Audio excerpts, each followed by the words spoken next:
So in this video, I'm going to show you one of the advanced features of the Jenkins X Apps configuration framework.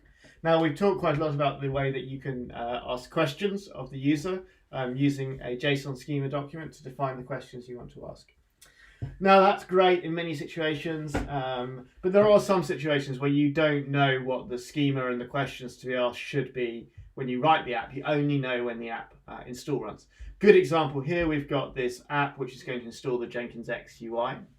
And one of the things that needs to ask the user for configuration is what the value of the domain name is going to be.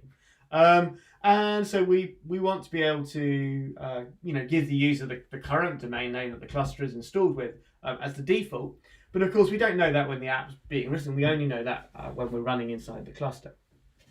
So what we've added is a couple of capabilities to the framework, and I'm going to show you a little bit of the way the plumbing works, so you can understand. We're probably going to add a little more sugar over some of this in the future, but for right now we wanted to just get the basic functionality done and see how people are using it before spending a lot of time adding sort of sugar over it. So the very basic thing that you can do is in your app.yaml, which is just the CRD for your Jenkins X app, you can specify a schema preprocessor. And a schema preprocessor is just a container that's going to run inside the Kubernetes cluster. So you can see we can put an image in. So I'm just using one of the Jenkins X builder images. They're really useful because they've got lots of tools installed already. And then I'm going to run a shell, and I'm going to execute this JX step value schema template command. That JX step value schema template is really quite simple. All it's going to do is read from a configuration map a schema file. It's going to run it, execute it as a Go template, and then it is going to write the result of running that template back into the config map at the end. And we're just using this config map here really as a way to communicate between the local process where we launch the JX app and the remote container where we want to actually do the processing.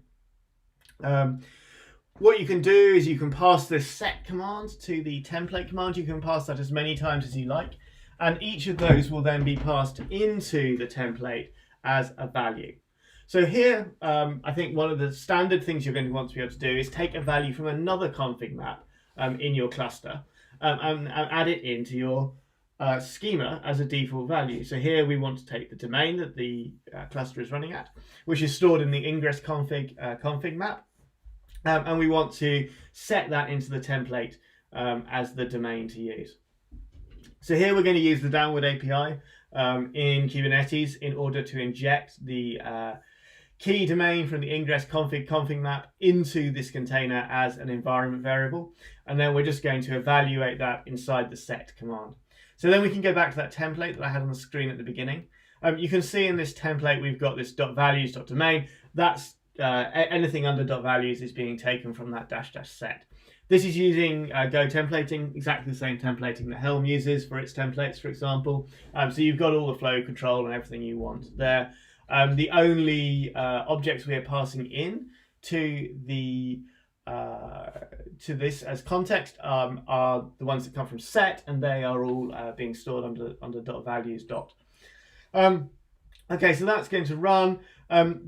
This step knows automatically what the config map name that it needs to read the schema from and write the schema from to is. That's something you can configure if you need to, but really there's no need to. So let's see that in action. So I've got the JX app UI here. Now I was just working on this, so I'm actually going to do a local install of this for you. So if I just do that like that, so I'm just going to add the local directory, and we'll see that what it does. And I'll just bring up another window here so we can have a look at this going on. What's this is going on? And we'll see that what this does is it says it's now, because it's got a preprocessor, we'll see what it does is it says it's preparing the questions to configure the UI. Yeah, preparing questions to configure the app. Now it says if this is taken the first time you install the app, this can take a couple of minutes. The reason it says that is simply because obviously if we don't have the container that we need to run on the Kubernetes cluster already, it's got to pull that from the container registry, and that can take a little bit of time. Now in this case, I've been working on this demo, so I have actually got the container image locally onto the cluster already, and onto all of the different nodes. So if we just take a look, we can do this kubectl get pod. If we just sort them by the creation timestamp, so that will just show me the latest last, so we can see this easily. So we can see here we've got the values preprocessor that ran. It took 55 seconds to run, so let's just quickly have a look at that. Let's describe it, and we can see here you can see the sequence of events, right? So it's assigned the node, it ran the container, it created the container, and it started the container, and that really took about a second. So that was really, really fast. If we go back a little bit and we look perhaps at one of these earlier ones that I did a little while ago, you can see where that delay can come in. So let's describe on it, this one. So here we can see that it does take a couple of minutes because it assigns and it starts pulling, and then it takes a couple of minutes to pull, and then we just have the very quick execution.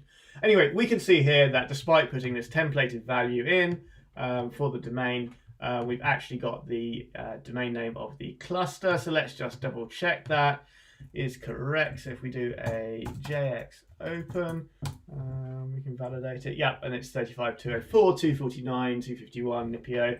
Yep, so that's worked really well. So now if in fact, why don't I just cancel out of that and do a verbose so we can see the values.yaml that's generated.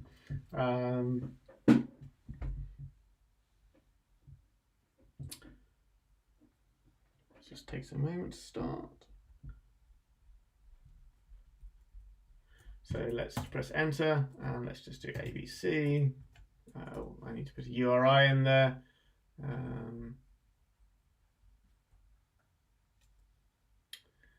I suppose I need some sort of, I don't know quite what it needs to be, but I'm just going to put something like that in it. I suppose I need to put HTTP. And ABC in there, and we can see that has now generated the correct domain name and pulled that through as a default.